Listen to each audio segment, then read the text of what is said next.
गीता एक गरीब लड़की है। वह बिन माँ बाप की बेटी है, इसलिए उसके सास और उसका पति उससे ज्यादा कुछ नहीं कहता। गीता के घर में गीता की ही चलती थी। वो जो कहती थी उसके सास और उसका पति बिना कुछ कहे मान लेता था, क्योंकि वह एक बिन माँ बाप की बेटी थी और उसने शादी से पहले बहुत दुख दर्द सहा था। गीता घर का कोई काम नहीं करती थी। उसके घर का सारा काम उसका पति और उसकी सास करती थी और कुछ काम उसकी बेटी भी करती थी। गीता तो रोज अपना पर्स लेकर बाहर घूमने चली जाती थी। गीता को कोई कहता भी नहीं था कि वो इस तरह रोज बाहर ना जाए या घर का काम करे। घर का काम उसका पति और उसकी सास कर लेती थी। लेकिन एक दिन उसके पति को उसकी सास ने कहा कि बेटा, गीता को ना रोको टोको तो उसको समझाओ कि इस तरह रोज बाहर जाना सही नहीं होगा। हाँ, वो बाहर जा सकती है, पर वो अगर कभी कभार जाए ठीक है, लेकिन अगर वो इस तरह रोज बाहर जाएगी तो हमारे समाज के लोग क्या कहेंगे।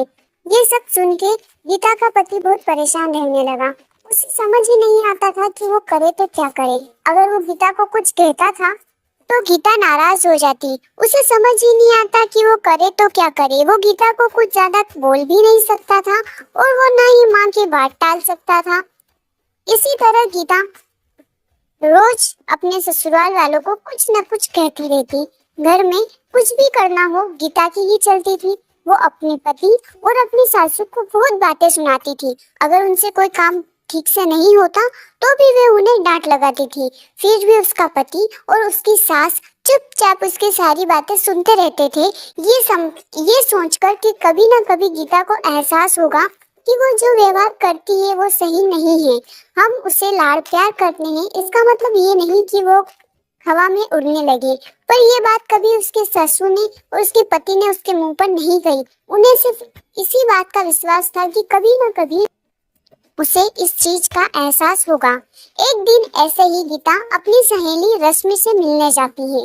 वो दोनों काफी दिनों के बाद मिलती है। रश्मि उसको सारी बातें बताती है, कैसे उसकी सासू उस पर अत्याचार करती है और उसका पति भी उसकी सास की मदद करता है, उसे कुछ नहीं कहता। उसकी सास उसके पति को उसके खिलाफ भड़काती भी रहती है। वो चाहे कितना भी काम कर ले, कितनी भी अच्छी तरीके से घर की सारी साफ सफाई करे, सारा काम करे, फिर भी उसकी सासू उसमें नोकझोंक निकाली देती थी और उसका पति भी उसकी माँ का साथ देता था। जब ये बात रश्मि ने गीता को बताई, गीता को एहसास हुआ कि वो तो अपने पति और अपनी सासू के साथ इतना बुरा व्यवहार करती है, घर का कोई काम नहीं करती, फिर भी उसकी सासू और उसका पति उसे कुछ नहीं कहता। वो उन्हें बार बार छोटी छोटी चीजों के लिए हजारों बातें सुनाती है, फिर भी उसके सासू ने उसे कभी नहीं डांटा। ये सुनकर गीता को अपनी गलती का एहसास होता है और वह घर जाकर अपनी सासू के सामने रोने लगती है।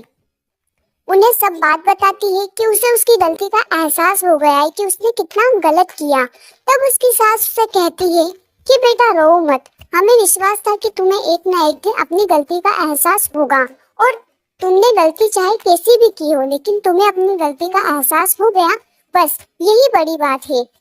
अब हम सब साथ मिलकर हंसी खुशी रहेंगे। तुम बिल्कुल शौक मत मनाओ, क्योंकि हमें पूरा भरोसा था कि तुम एक अच्छी लड़की हो और तुम्हें एक न एक दिन अपनी गलती का एहसास जरूर होगा। इसके बाद गीता और उसका परिवार साथ मिलकर हंसी खुशी रहने लगा। वो सब मिलकर सारा काम करते और हंसी खुशी जीवन यापन करते। अगर आपको स्टोरी अच्छी लगी हो तो वीडियो को लाइक और चैनल को सब्सक्राइब जरूर करें। इसी तरह के ग्रीन इफेक्ट वाले वीडियो के लिए यह स्टोरी कार्टून वीडियो आप अपने वीडियो पे यूज कर सकते हैं। इसमें कोई कॉपीराइट नहीं आएगा। हाँ, मेरी जो इसमें आवाज है, मेरा जो साउंड है, मेरा जो म्यूजिक है, उसको आप हटा दीजिएगा, या तो अपना रिकॉर्ड करके उसमें डाल दीजिएगा या फिर कोई म्यूजिक ऐड कर दीजिएगा, तो उसमें कॉपीराइट नहीं आएगा। आप सभी का दिल से धन्यवाद।